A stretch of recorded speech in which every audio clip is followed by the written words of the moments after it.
अहिल्यानगर शहरात रविवार दिनांक 14 सप्टेंबर रोजी भाजपची पत्रकार परिषद पार पडली, ज्यात पक्षाचे प्रवक्ते लक्ष्मण सावजी यांनी केंद्र सरकारने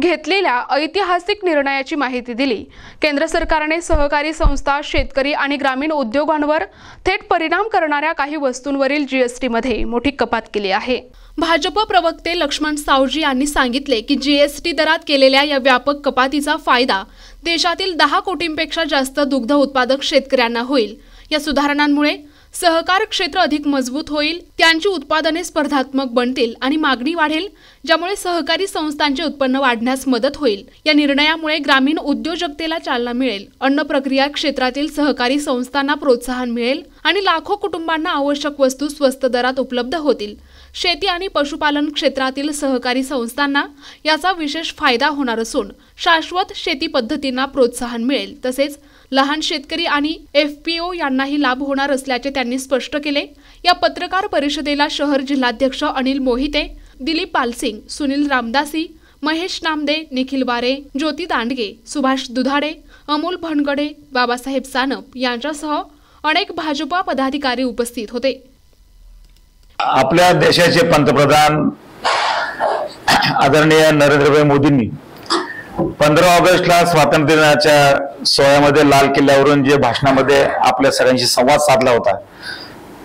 त्याच्यामध्ये कर प्रणालीमध्ये सुसूत्रता आणण्यासाठी अत्यंत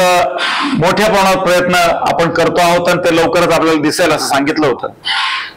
त्यानुसार 15 ऑगस्टला भाषणामध्ये बोलल्यानंतर ताबडतोब 3 तारखेला जीएसटी परिषदेची बैठक आपल्या देशाच्या अर्थमंत्री या जीएसटी परिषद अध्यक्षा निर्मला सीतारामन आणि सगळे केंद्र आणि राज्यातले अर्थविषयक असलेले सगळे सन्माननीय पदाधिकारी या सगळ्यांची जी जीएसटी परिषद आहे त्यांची ताबडतोब 3 सप्टेंबरला बैठक झाली आणि 3 सप्टेंबरच्या बैठकीमध्ये जे जीएसटी कर प्रणालीमध्ये सुसूत्रता आणण्याकरता जे आमूलाग्र बदल केलेले आहेत, 28% जीएसटी 18% आणलेला आहे, 18% जीएसटी 12% 5% काही ठिकाणी तर वैद्यकीय सेवांमध्ये करमुक्त अशी सेवा निर्मिती अशा पद्धतीने सांगितलेले। याच्यामध्ये सगळ्यात महत्त्वाचं शेतीविषयक उत्पादनामध्ये जे सांगितलेलं आहे की रसायनाच्या बाबतीमध्ये असेल, त्याच्या अवजारांच्या बाबतीमध्ये असेल, त्याच्यावरचा जीएसटी कर कमी केल्यामुळे शेतीच्या याच्यामध्ये ज्या सहकारी संस्था आहेत, ज्या एफपीओ आहेत किंवा शेतकरी वर्ग आहे, या सगळ्यांना त्याचा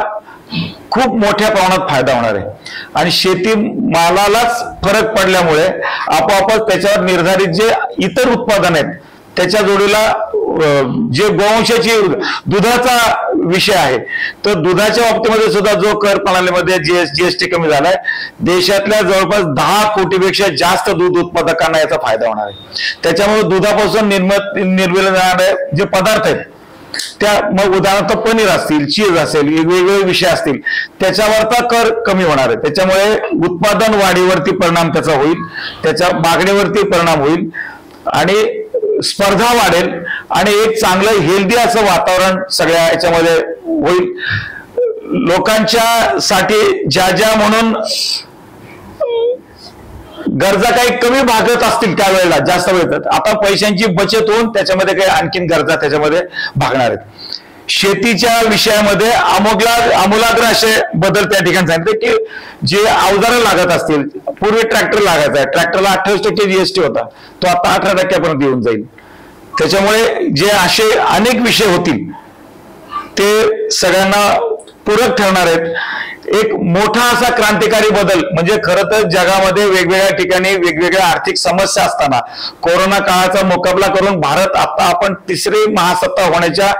दिशेने जाताना, 3री आर्थिक सत्ता जगाची होण्यासाठी प्रयत्न करत असताना, आत्मनिर्भर भारत होत असताना या सगळ्या वातावरणाचा, या सगळ्या परिस्थितीचा आपल्याला उपयोग होणार आहे। एका बाजूला देशाच्या आजूबाजूचे सगळे शेजारी देश आहेत, मग ते लंका असेल,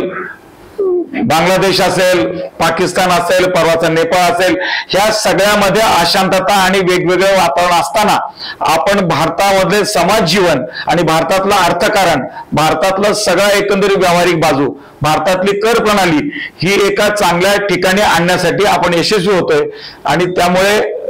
आपण भारताच्या स्वातंत्र्याच्या अमृत महोत्सवी काळामध्ये जो एक संकल्पित झालेलो आहे की आम्हाला भारताच्या स्वातंत्र्याच्या शताब्दीला आत्मनिर्भर आणि विकसित भारत करायचा आहे, तर तो फक्त राजकीय स्तरावरती किंवा देशीय स्तरावर न, तो प्रत्येक माणसाच्या घरात विकसित आणि आत्मनिर्भरतेची बीजारोपण या निमित्तानं होणार आहे. प्रतिनिधी मुकुंद भट, NTV न्यूज मराठी, अहिल्यानगर.